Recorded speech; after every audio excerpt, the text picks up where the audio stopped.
النهاردة هنعمل مع بعض وجبة غدا سهلة وسريعة للمستعجلين وبدون أي لحوم. أول حاجة بجيب طاسة وأحط فيها معلقتين من الزيت، ومعايا بصلاية وسط متقطعة مكعبات صغيرة بالشكل ده، وهننزل بيها على طول في الزيت. هقلب كده لحد ما البصلة تدبل معايا.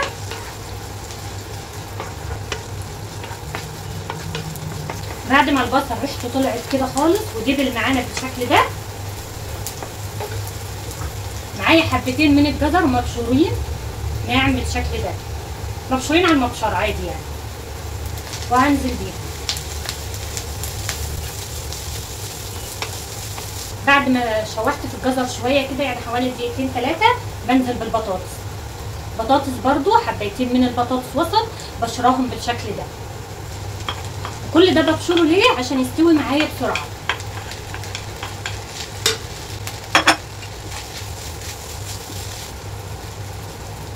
وبعدين معايا حبتين من الفلفل الاخضر، حبه فلفل الوان ماشي، فلفل اخضر بالشكل ده ماشي، فلفل اخضر على فلفل حامي مفيش مشكله، اللي بتحبيه بتحطي الكميه دي.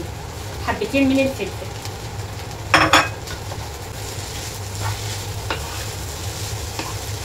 هنبتدي بقى نحط البهارات بتاعتنا. معلقه صغيره من الملح، معلقه صغيره من الفلفل الاسود، نص معلقه صغيره من البابريكا، نص معلقه صغيره من السبع بهارات او اللي هي بهارات اللحم. وبقلب كل الحاجات دي مع بعضها.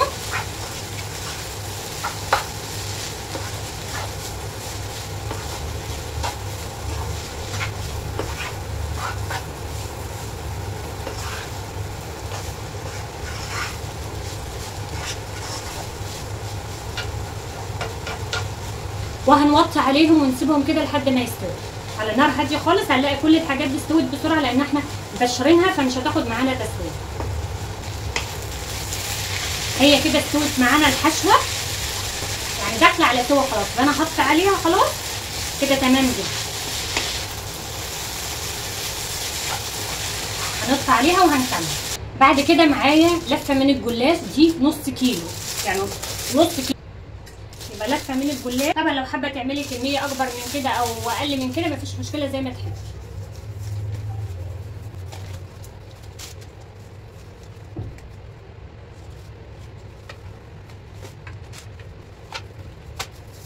كده بجيب شويه من الزيت وفرشه،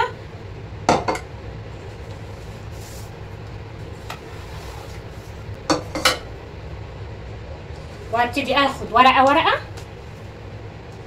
بس الورقه دي مقطوعه فهنسيبها الاول. ناخد ورقه سليمه من تحت، او عادي ممكن كل ورقتين مفيش مشكله يعني، لو مش بتحبي الدهون كتير فكل ورقتين.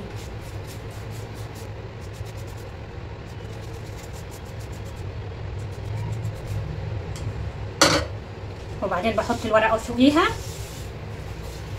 حتى لو مقطوعه فمفيش مشكله.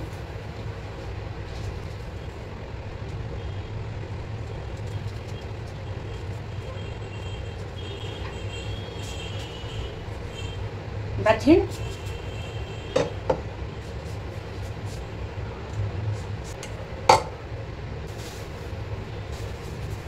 باخد الورقه احطها بالشكل ده.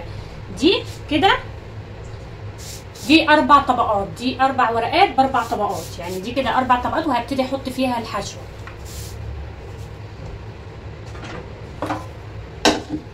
بنجيب الصينيه ندهنها، بدهنها دهنه كويسه كده بالزيت.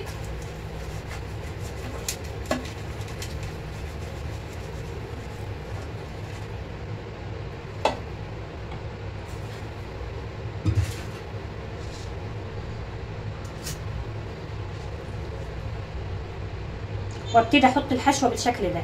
واخر ورقه انا مش بدهنها،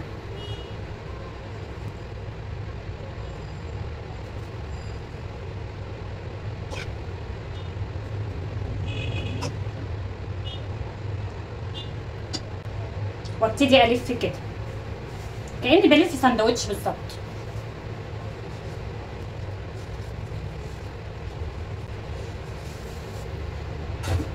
بجيب الصينيه اللي انا دهناها وابتدي احطها فيها.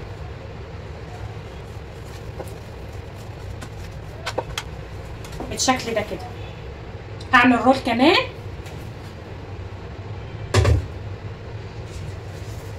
بجيب اول ورقه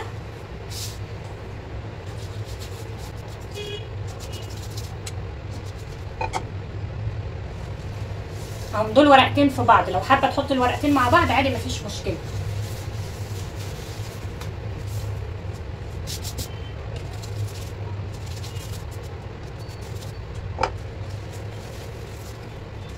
احط ربع ورقه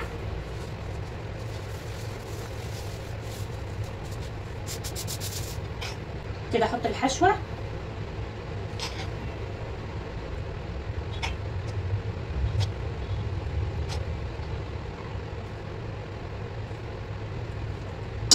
وابتدي الفها زي الساندوتش.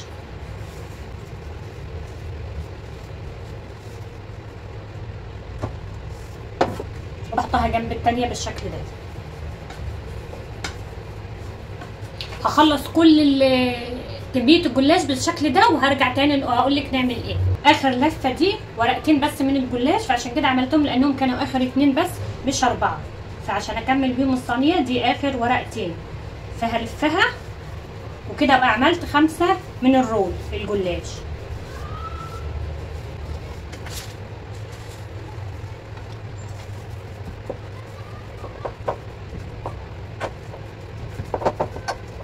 اقطعها قبل ما نحط التشريب. قطعتها كده. هبتدي اعمل بقى التشريبه. بعد ما قطعته كده هعمل التشريبه. معايا مكعبين من مرقه الخضار، هحط عليهم كوبايه ميه دافيه عشان المرقه تدوب معايا.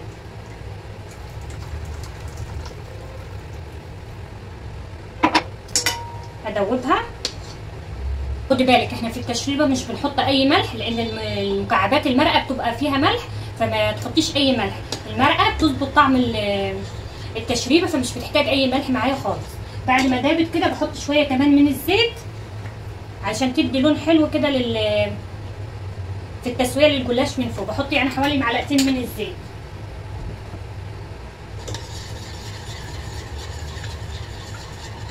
واقلبهم. وبعدين بقى هشرب كده التشريبه، ما بدلقهاش دلق كده، شويه بشويه بالفرشه كده.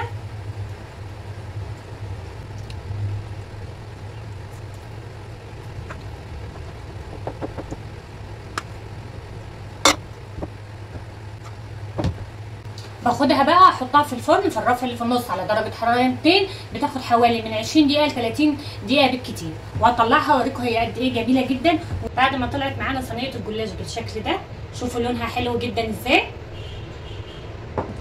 هبتدي بس افرغها.